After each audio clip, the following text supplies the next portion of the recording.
साल में नया साल में तू गजबे माल लगाता रू साल में तू गजबे माल लगाता रू नया साल में तू गजबे माल लगाता रू नया साल में देहा बच्चा कलट बासटा बेदाना होठबा तू अपना गाल में तू अपना गाल में तू गजबे माल लगाता रू नया साल में तू गजबे माल लगाता रू नया साल में देहा बच्चा कलट बासटा बेदाना होठबा तू अपना गाल में तू अपना गाल में तू गजबे माल लगाता रू नया साल में तू गजबे माल लगाता रू नया साल में नया साल में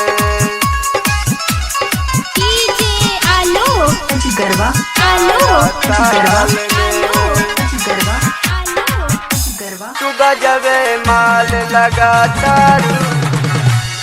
साल में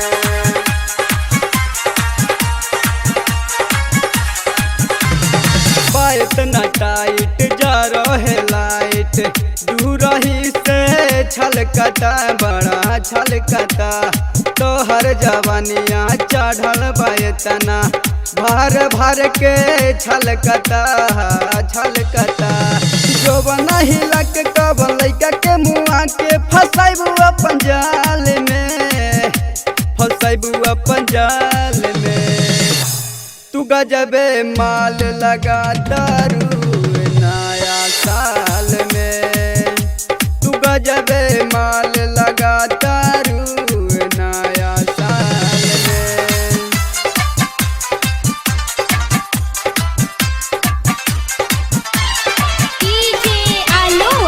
गरबा गरबा नया साल में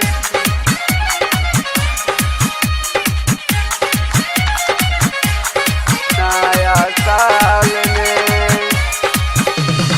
चेहरा से ओढ़नी खोले लू जब तू लहके फूलवा खिलता खिलता चले लू जब साकी सारवन के देख के मजा मिलता मिलता जे कमरा हिलाइबू तगिया लगाइबू तू पंडाल में तू पंडाल में तू गजबे माल लगाता रू नया साल में तू गजबे माल लगाता रू